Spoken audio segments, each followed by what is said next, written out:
কেচি কিংবা খুর লাগাবো না। জোরে সোরে বলেন ইনশাআল্লাহ। আল্লাহ সবাইকে দাড়িওয়ালা যুবক হিসেবে কবুল করুন। সকলে পড়া আমিন। আজকে যে কিতাব থেকে আমরা তাফসীর শুনবো, কিতাবটার নাম কি? আল কোরআন। বলেন তো আমাকে সবাই, কোরআনে কোনো ভুল আছে?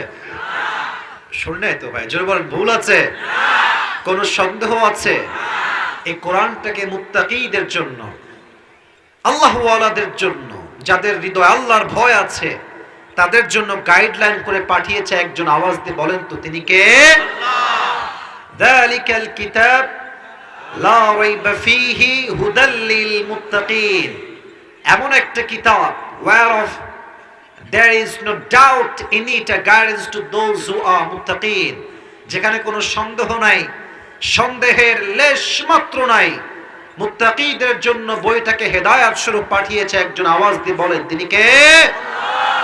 আচ্ছা বলেন তো, কোরআন যারা পড়ে, যারা মানে, যারা বোঝে, তারা সবাই কি জাহান্নামী না জান্নাতি?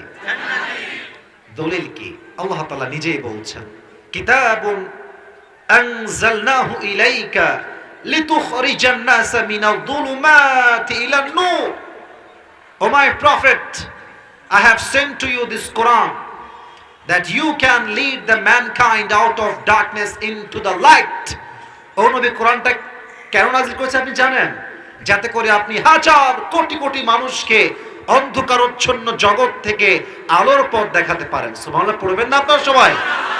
এই ডার্ক দ্বারা উদ্দেশ্য হচ্ছে জাহান্নাম, আর আলোর দ্বারা উদ্দেশ্য হচ্ছে জান্নাত। তো যারাই কোরআন পড়ে তারা জাহান্নামী মানুষ থেকে জান্নাতি মানুষ হয়ে যায়। সুবহানাল্লাহ পড়বেন না আপনারা সবাই? আজকে আমরা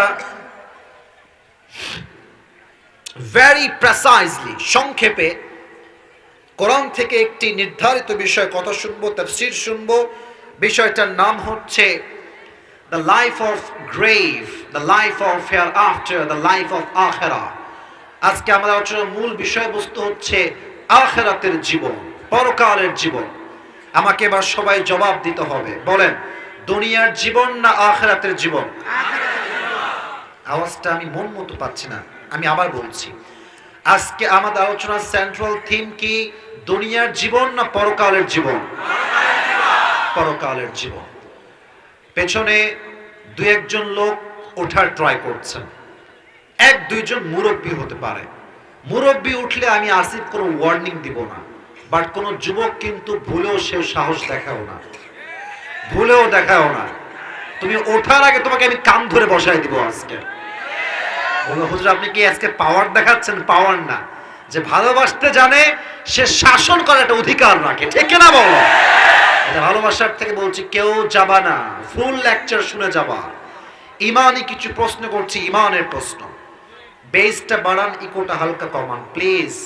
সাউন্ড ওকে আছে, বেসটা ঠিক রাখেন, ইকোটা হালকা কমান। উত্তর দিবেন ইমানের কথা। বলেন তো, পারফেক্ট পারফেক্ট, আর কিছু করিস না বাপ, আর কিছু করিস না, রাখ এভাবে রাখ। আমরা সবাই পরকালের জীবনে বিশ্বাস করি কি করি না? মাশাআল্লাহ, সাউন্ড ঠিকঠাক আপনাদের।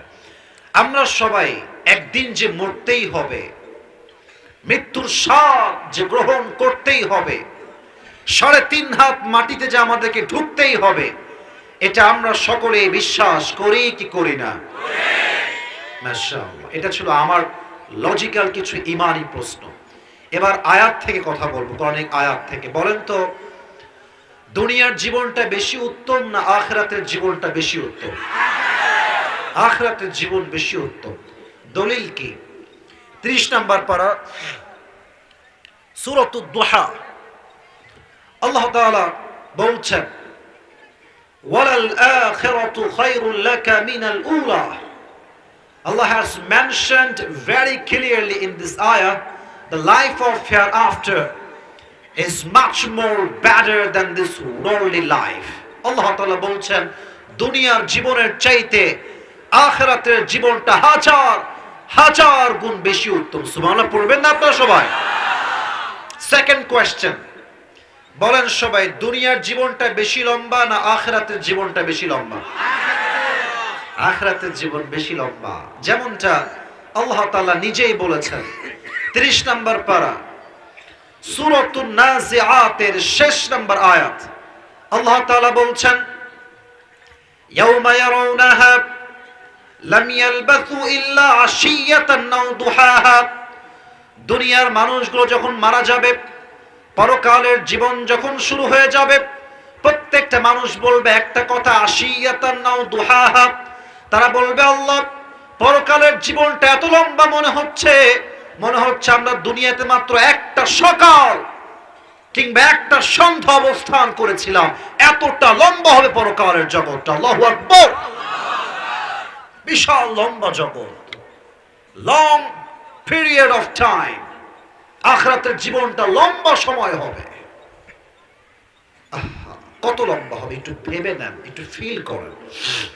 এই জন্য পরকালের জীবনটা হচ্ছে মানুষের জীবনের সবচেয়ে মোস্ট সার্টেন থিং। এটা আপনি চাইলেও ফেস করতে হবে, না চাইলেও ফেস করতে হবে। এবার আসুন, what is the definition of কিয়ামা? What is the definition of life of hereafter? পরকালের জীবনটা আসলে কাকে বলে? কিয়ামতের জীবনটা আসলে কাকে বলে? সংজ্ঞাটা বুঝবেন। কিয়ামতের দিবসটা হচ্ছে ওই দিবস, ওই দিন when Allah subhanahu wa ta'ala will resurrect all the creatures in this world. When Allah subhanahu wa ta'ala will resurrect the people of Noakhali. When Allah subhanahu wa ta'ala will resurrect the people of Companyganj. এমন একটা দিবস, এমন একটা দিন, যেই দিন আল্লাহ তাআলা পৃথিবীর প্রত্যেকটা কানার থেকে প্রত্যেকটা মানুষকে একটা বিশাল বড় ময়দানে জীবিত করে একত্রিত করবেন। এটার নাম হচ্ছে কিয়ামতের দিন।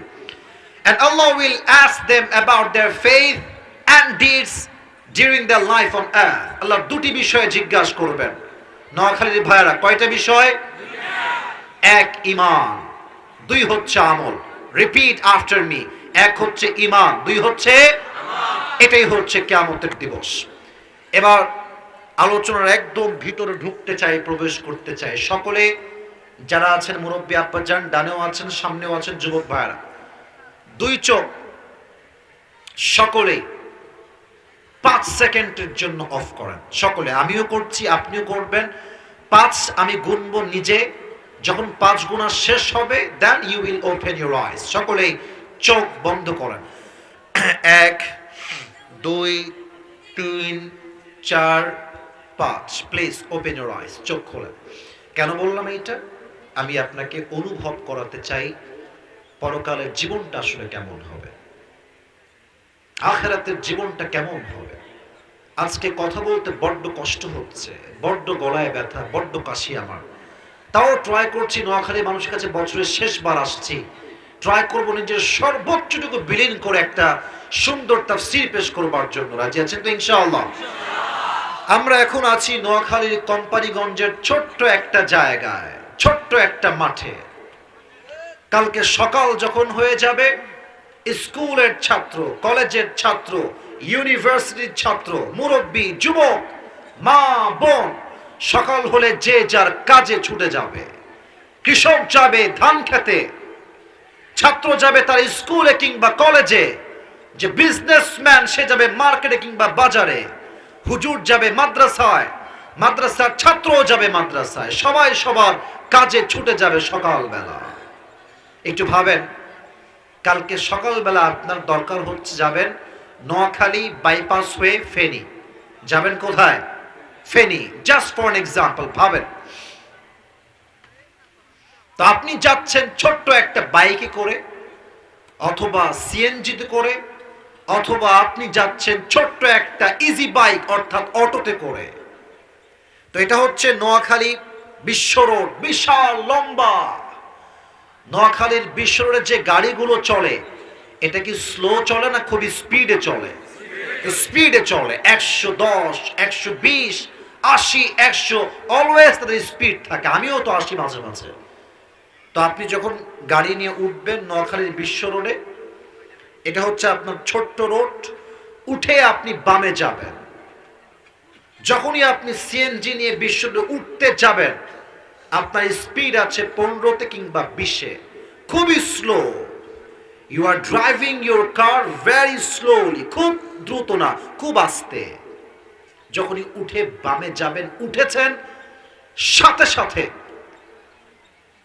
পেছন থেকে লম্বা একটা ট্রাক এসে এমন একটা ধাক্কা দিয়েছে আপনার সিএনজি কিংবা অটোতে, আপনি ওখান থেকে উড়ে গিয়ে 70 হাত দূরে গিয়ে পড়েছেন। আর এমন ভাবে আপনি পড়েছেন, আপনার এই মাথার সামনের সাইডটা সোজা যে রাস্তার পিচ ঢালাও আছে ওখানে গিয়ে লেগেছে। আর এক আঘাতে মাথার রক্ত দিয়ে একদম রাস্তাটা ভরে গিয়েছে, মাথা ফেটে গিয়েছে। নোয়াখালীর সব লোকজন দৌড় দিয়ে আসে, বাঁচাও বাঁচাও, বিশাল বড় একটা অ্যাক্সিডেন্ট হয়েছে, বাঁচাও একে। সবাই আপনাকে ধরে মেডিকেলে নিয়ে গেছে। হঠাৎ করে 24 ঘন্টা পরে আপনি আপনার চোখ খুলেছেন। চোখ খুলে দেখছেন চতুর্পাশে যে রুমে আপনি আছেন, রুমের দেওয়াল সাদা, ছাদ সাদা, খাট সাদা, খাটের বালিশের কভারটা সাদা, খাটের যে বিছানা, বিছানাও সাদা, গেটটাও সাদা। Everything is look like a white colour, সবটাই সাদা। ভাবছেন যে আমি আসলাম কোথায়, আমি ছিলাম কোথায়, আমি আসলাম কোথায়? and you have opened your eyes, দেখছেন কোথায় আছি, but you know you cannot see anything clearly, সব ঝাপসা, স্পষ্ট দেখা যায় না। মাথার আঘাত চোখের জ্যোতিকে কমিয়ে দিয়েছে আপনার, সব ঝাপসা ঝাপসা দেখছেন। একটু পরে চোখটা সামান্য ক্লিয়ার হয়েছে, আবঝা দূর হয়েছে।